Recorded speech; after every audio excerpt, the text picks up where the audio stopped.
Karim. He's the Minister of Communications, and joining him here this morning is Calvo Mawela, and he is the Head of Stakeholder and Regulatory Affairs at MultiChoice. Gentlemen, thank you very, very much for joining us, and welcome to the program. Thank you indeed.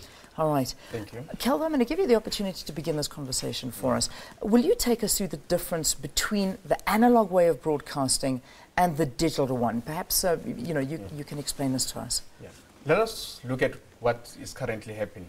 What is happening is that you have a transmission coming out of the Centec Tower that is analog. You have an analog TV set sitting at home, and the analog TV set is able to interpret the analog transmission. In a digital environment, what happens is that you have a transmitter that is transmitting in digital, and what you have is that you have got an analog TV set that can't interpret the digital signal. Okay. And then what you then require is that you require a decoder or a set-top box that is doing the inverse, taking the digital signal, converting it back to analog so that your analog TV set can be able to interpret the signal. And that is how digital has been done. And then in future, what's going to happen is that digital TV sets are going to come into the market. And what's going to happen is that you'll have a digital signal, and when you get at home with your digital TV sets, the digital TV sets will be able to interpret the digital signal. That is what is going to happen in the near future. Okay. All right, so there you go. This is now, I think everybody's seeing it at home. There's a nice, easy to understand picture, and we've put everybody into the conversation with us. Minister, the question that needs to be asked then, digital migration is 5 years behind schedule. What is happening? Look, we accept as government that we did it for a while, but in the last 2 years, if not more, it's really government's been clear about what it wants. It's the broadcasters and manufacturers that have been feuding right up till this very moment. Now, we are very clear that what we've done in Cabinet, and let me stress, despite what's been said in an advert on Sunday, it's not my personal subjective decision. It was there in Cabinet, as you reported. In 2008, it was tweaked by my predecessor in 2012, but it's government policy consistent with our broad-based black economic policies, job creation, protection of our local electronics industry, and so on. Now, we're ready to move, and we're pleading with the broadcasters even at this last hour. Why don't they come to agreement? But if they don't, government has to govern, and we have to move forward. And this 5-year term is about to come to an end. We cannot burden the new 2014-2019 administration with these issues. We must move forward. Okay, from MultiChoice's perspective, what is your vested interest in all of this? Yeah. What is happening is that we have looked at this and say, as we move from analog to digital, what's going to happen is that we expect to have a new platform that offers opportunities for all broadcasters across the value chain. And what we are saying is that if the policy that we embark upon has unintended consequences, is going to destabilize the digital platform. And what we are saying is that if the digital platform is not stabilized, what we will see is that from a MultiChoice perspective, we will see also getting affected by the fact that we have got a platform that is unstable, that might become unpopular in the future, and therefore also affect our potential to be able to get a market share in the industry. And that is the essence of why we are coming into the picture to say, hold on to this. There might be things that we have looked at and thought they might be in the best interest of the country, but there are unintended consequences that will result out of the route that we have proposed. And that is why we are here to voice those concerns that we are raising with the department, and we continue to engage with the minister to say, Minister, we think, have a look at this policy again and look at it from the concerns that we are raising. And maybe after you have re-looked at the policy, you might come to a different conclusion. And that's why we've brought this matter to a public debate. Okay. Minister, but that's exactly what we are doing. All right. That's exactly what we are doing. They and the other broadcasters who are feuding decided on a team of facilitators. After 6 exhaustive weeks, they came to an impasse. We've been keeping the door open to them. Out of the blue comes this advert. It shows bad faith. It's in poor taste. It's replete with inaccuracies that they themselves know. Let's in go short, back to it's the odd that a private commercial company speaks on behalf of consumers, from which he draws huge profits, and suggests that this multi-choice represents the nation's interests rather than the government does. It's like the landlord saying, I represent the interests of the tenant. If they really feel strongly about the consumer, why don't they make pay TV cheaper? Why don't they make available sport and other activities that they have premier content access to the poor and the disadvantaged? This is primarily this policy to protect the poor and the disadvantaged, not you and I who can buy digital TV soon.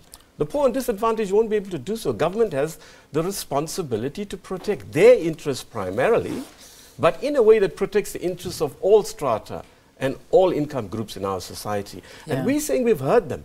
We've been hearing them since September last year, since I came to this post in July last year, and we haven't proceeded. Instead, while they are negotiating, while we're keeping the door open, they released this advert that I think they've done, which has shot them in their foot. I want to talk about this advert. Yes, indeed, please do. You keep referring to the advert, but I'm sure a lot of people perhaps didn't see it or not aware of it. Talk us through this advert. Well, it's astonishing. It's unprecedented. Since 1994, we've never had this situation where Cabinet's taken a decision, and then they run whole-page adverts, one of the adversaries, astonishingly on behalf of the consumers, whom they're not mandated to speak for.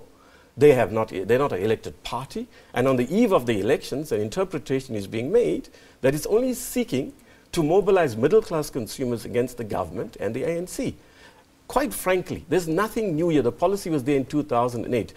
Cabinet took the sensible decision on the 4th of December that to avoid the feuding, let broadcasters choose whether they want to use the control system or not. Yeah. But for protection of our local electronics industry and to de-racialize the economy, we have to have a control system. Now, if you look at MultiChoice, they control 98% of satellite TV. 20 years later, we have to. The president has repeatedly said that we must give black players a space. We must de-racialize the economy.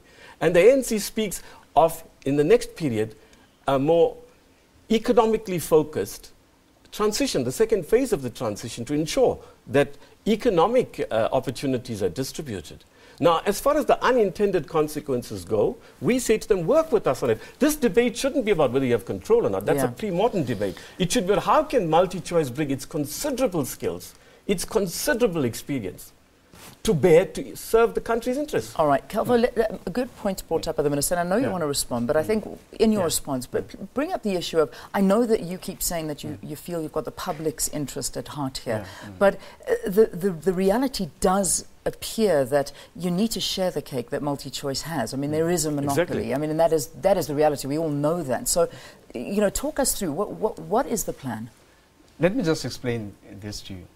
What we are saying, we are not saying that we are speaking on behalf of the consumers or we are a consumer advocacy group. No, we are a business.